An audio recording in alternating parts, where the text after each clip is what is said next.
আসসালামু আলাইকুম। ব্রাহ্মণবাড়িয়া জেলা বাঞ্ছারামপুর উপজেলা উজনচর ইউনিয়নের বঞ্চিত অবহেলিত একটি গ্রাম রাধানগর। একাধিকবার নদী ভাঙ্গন রোধের ভিডিও আপনাদের মাঝে এনেছি। আবারও হঠাৎ করে যখন তথ্য পাই চলে আসি সেই তিতাসের পারে, চলে আসি ভারাক্রান্ত হৃদয় নিয়ে।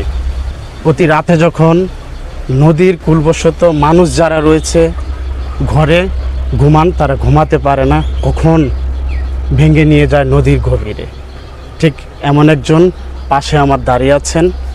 যত দ্রুত সম্ভব এই নদী ভাঙন রোধের যে ব্যবস্থা নিয়েছেন বাস্তবায়ন করেন, সে বাস্তবতা যেন গ্রহণযোগ্যতা পায়, আমরা সেটাই আশা করি আপনাদের কাছে।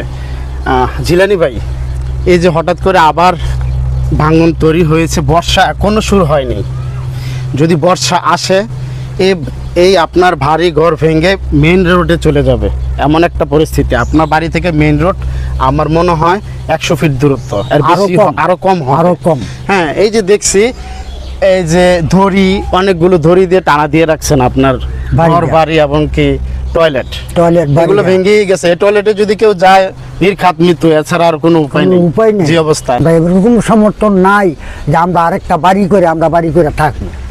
আমরা এইটা তুই থাকুন লাগবো, আমগো এই বাড়িটা যদি জায়গা তাহলে আমরা রাস্তাত নামুয়া। প্রিয় এলাকাবাসী যারা রয়েছেন রাধানগরবাসী, তাদের উদ্দেশ্যে এটাই বলতে চাই, নদী ভাঙ্গন রোধে কিংবা নদী ভাঙ্গনের বিষয়ে সর্বপ্রথম ভিডিও বার্তা, ভিডিও মেসেজ কিংবা সামাজিক যোগাযোগ মাধ্যমে সর্বপ্রথম আমি আপনাদের মাঝে ভিডিও তুলে ধরেছিলাম। তবে নদী ভাঙ্গন রোধে বিশেষ করে যারা রাধানগর গ্রামবাসী রয়েছেন, যারা আবেদন করেছেন, কান্নাকাটি করেছেন, আর্তনাদ দেখিয়েছেন নদী ভাঙ্গন থেকে বাঁচার জন্য, নদী ভাঙ্গন রোধ করার জন্য, তাদের উদ্দেশ্যে বলতে চাই, ঈদের আগেই এই নদী ভাঙ্গন রোধ করার জন্য যে কার্যক্রম শুরু হওয়ার কথা ছিল এখনও হয়নি। তবে ঈদের আর 2-4 দিন বাকি, হয়তোবা হবে না। যে বাস্তবায়ন যে কার্যক্রম শুরু হতে যাচ্ছে, আশা করি ঈদের পরে হবে।